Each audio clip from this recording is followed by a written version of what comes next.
What's up, ladies and gentlemen? It's your boy back at it again. This is the first time I've really ever done a podcast, so I have no idea how this is gonna go. But we are gonna be looking at a lot of stuff related to the No Kings protests, and I'm gonna share my views on a few Instagram reels that I have seen, and I think we have to start with President Trump on the No Kings protest. So here I'm not a king. I work my ass off to make our country great. That's all it is. I'm not a king at all. What's your response to the protests over the weekend, the No Kings protests, sir? I think it's a joke. I looked at the people. They're not representative of this country. And I looked at all the brand new signs paid for, I guess it was paid for by Soros and other radical left lunatics. It looks like it was. We're checking it out. The demonstrations were very small, very ineffective, and the people were whacked out. When you look at those people, those are not representative of the people of our country. Mr. President, besides San Francisco... By the way, I'm not a king. I'm not a king. I work my ass. So, essentially, what the president is saying there is he works too hard to be a king. He's doing what he can under the rules of the Constitution. We've seen a bit of trolling from President Trump, and I'm sure you have seen that as well. There's a few more reels that we want to check out, talking about Governor Tim Walz and allowing illegals into this country. And we'll get into that. We will get into that. I think this is... You have failed the people of Minnesota to provide free health care to illegal aliens. You signed the Higher Education Omnibus Bill into law in May of 2023. That bill allows illegals to have their college tuition paid for by the state. You signed the Driver's License for All Act into law in March of 2023, and that bill allows illegals to receive driver's licenses.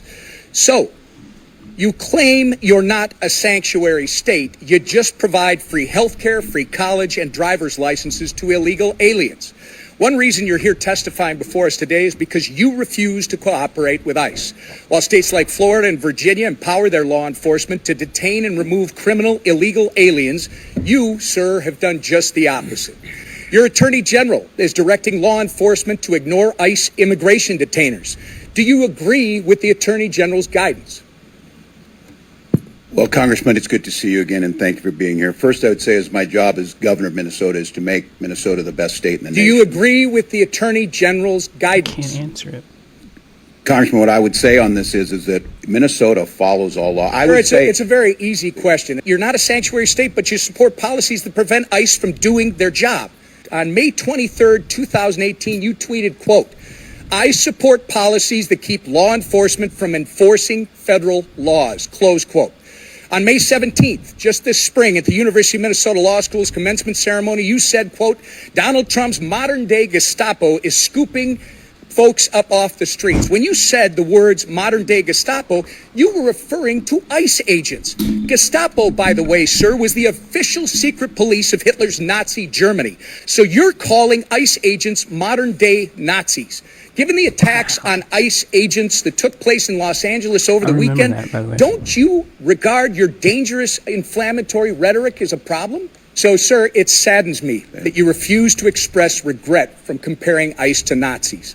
ICE agents are brave Americans who get up every morning, leave their families, and put their lives in harm's way to protect our country, sir.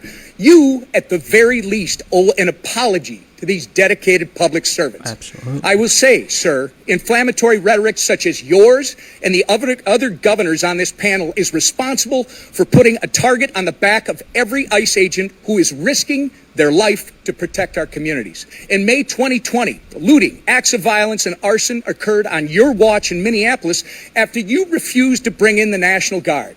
Governor, your agenda is clear. Free health care, free college and driver's licenses for illegals while handcuffing law enforcement when they're trying to protect our citizens and their communities.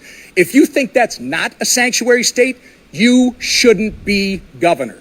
By turning Minnesota into a magnet for illegals, you have opened up our communities to dangerous criminals, including known terrorists, gang members, murderers, and child predators. You have sent a resounding message that if you're a hard-working, law-abiding citizen of Minnesota, your safety and well-being are not the priorities of Tim Walz and his administration. But if you're coming to our state illegally, you're not only welcome with open arms, you're entitled to free stuff on the taxpayer's dime.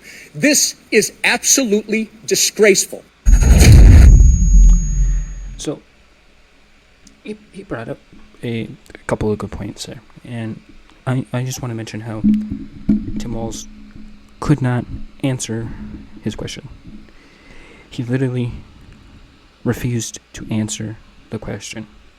And I mean, one would think if you were asked a question, you would answer.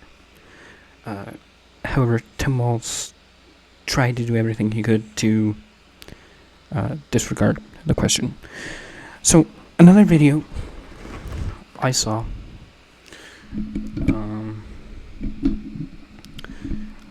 was this top one that you see here, and this really baffled me. Here we go.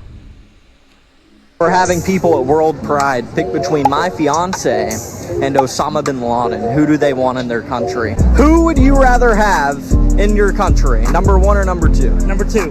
Why? Because that one is a terrorist, that one is not. Do you know who that is? Yeah, that's Osama bin Laden. That is a terrorist. That is not. Okay. I'm just making sure. We're having...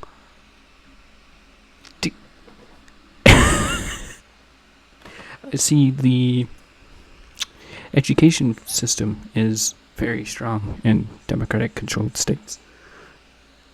Osama bin Laden was responsible for, and correct me if I'm wrong, 9/11.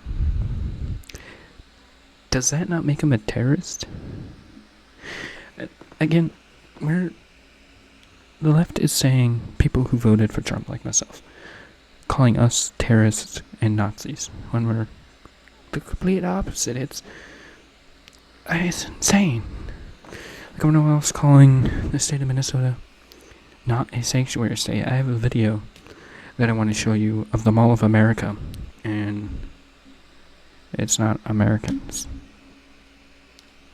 This is the Mall of America in Minnesota, and it's not very American. It's all Somalis. The women are in headdresses, the men are in traditional garb. And if one thing you'll notice, everyone has multiple kids. Strollers and kids. There's a white guy, one of them. He's looking like, what the fuck happened? That's a great scout for them. They laugh at us when they see each other at the Mall of America, and they're like, brother, inshallah, we're doing it. Assalamu alaikum, brother. And we did find a mall in Mogadishu, and it looks exactly the same as the Mall of America. This is the Mogadishu Mall, and the people are the same. They're just in a different country. You look at all these people hanging out in the mall, approximately 54% of Somalis in Minnesota live below the federal poverty line, suggesting significant reliance on public assistance programs. You're a white person at the Mall of America, and you see all these Somalis with their kids being raised with your government money. The U.S. taxpayer is raising these Somali children. This is the Mall of America in Minnesota. I mean, back when I was younger and we go to the Mall of America, yes, there were a lot of people, but not a lot of the same people. It was very diverse. But what we're seeing under Governor Walz, him saying that we're not a sanctuary state, yet we're seeing all sorts of videos telling us different. I have one last video that I want to show you of a woman breaking out on a U.S. soldier wearing a mega hat. This is wokeness at its absolute finest. She was freaking out at this guy. You can take that hat off now. It's disgusting. You're disgusting. You're wearing this outfit that my husband bought for this country. And look at you. Look at you. You're a piece of doo-doo so and you hard know it. not You to laugh. ruined this country. You and all of your people that are robots. Robots. You're robots. You drank the Kool-Aid, didn't you, huh? Didn't you? You need to take this soldier outfit off because you don't deserve to wear it! You're a ruining this country! You are ruining this country! How dare you! How dare you! You smug little jerk! You think you could just vote for the wrong person? You voted for the wrong person! Get the heck off! Ah! You and your kind! You know where you belong? You belong in a hole! That's where you belong! With dirt covering your ugly faces! All of you are the same! You're ugly maggots! That's what you are! Maggots! That's right! It kind of rhymes with your idol, doesn't it? You make me sick! I almost threw up when I got the news! I almost threw up and look at you! Who do you think you are? Who do you think you are? Right here, sir. You've ruined United States! You've ruined us! You've ruined us! You have ruined United States! You've ruined us! We will not recover! Oh! God! We will never recover because of your stupidity! Stupidity! Ma'am, I hope you have a great day again. Ah! You son of a motherfucker! Take that!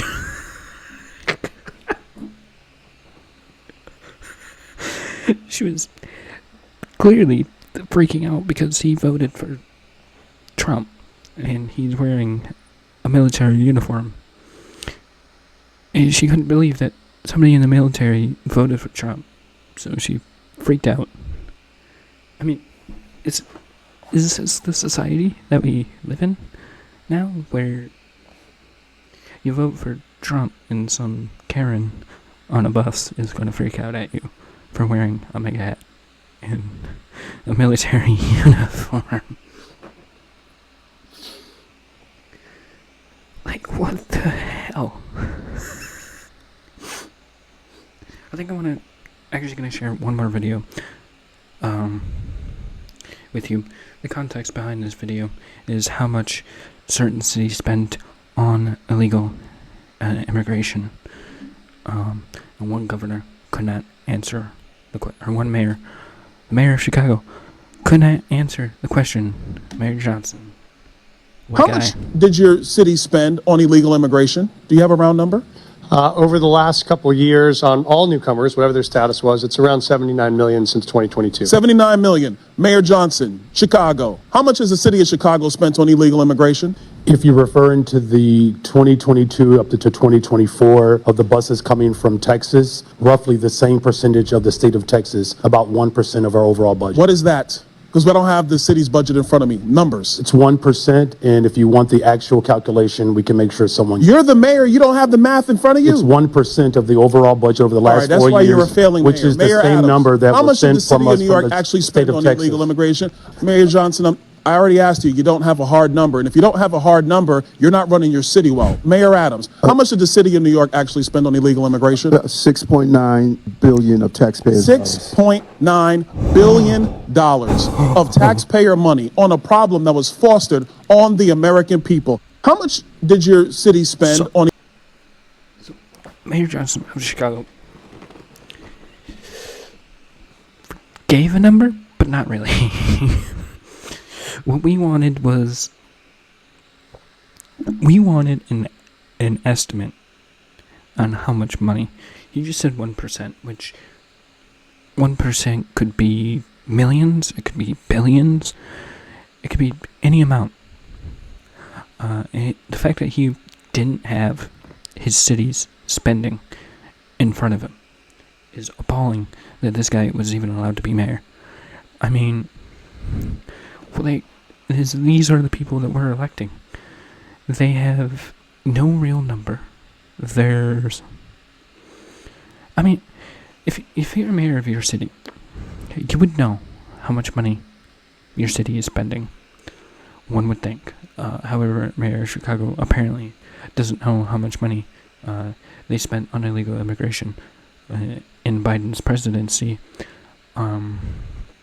And from that term, from 2022 to 2024, when the most amount of illegals came into this country illegally. So the fact that he didn't have a number to support a claim is appalling to me. He is the mayor of his own city, but does not have a number. Wow, that's just... I'm shocked that these people are running cities or running states. I feel awfully glad that these same people are not running this country right now, because we would not be in a good position. So I think that's gonna do it, guys. If you want more, certainly we'll do more. I have more videos, as you can see on screen, that I did not show, that I will show. We might have a special guest that you guys haven't seen in the videos in a long time come on and express some views of our own. Though before I do go, I want to share the NFL and their decision on that TJ Hockenson catch. It was third down when the Eagles had an exact same catch be ruled as a catch. However, when TJ Hockenson said something, I think that we do have a video somewhere of TJ Hockenson explaining his own catch. We're gonna pull it up. Let's pull it up. I'm gonna pull up his thoughts on that catch, as the NFL clearly cannot define a catch. Here's TJ Hockenson on the touchdown that was reversed when the Eagles had a very same catch, and Travis Kelce had a very same catch. That was called a complete pass. I don't understand. I don't obviously understand the catch rule at this point. Jay had one like the exact same thing last year in the corner of the end zone. So they got to figure it out. It's, New York can't call in and say that it's not a catch when every other ref out there says it is. I mean, that's all it is to it. That's all there is to it. It would give them a stop at the end. But I mean, it's just crazy. I mean, this whole thing. You can't have somebody call in that's not at the game, and with apparently a different view than everybody else has here. I mean, it is what it is. So he's disgusted that the fact that the NFL even allowed that to happen. So that's the only other thing that I had for today. If you guys did enjoy this, again, this is my first one, so I've never done anything like this before. Be sure you like and do everything that you can to share this podcast and get it recognized. We'll have more stuff coming out. We'll watch more videos that I have saved, and I generally hope you guys found this a little bit entertaining. I'll definitely find ways in the future to make it more entertaining for you guys so it's not quite so boring to watch. But thank you guys so much for watching this very first podcast. And we'll see you all in the second one, man. It's gonna get heated. We're gonna piss so many people off, but hey, it might be worth it, guys. Anyways, peace.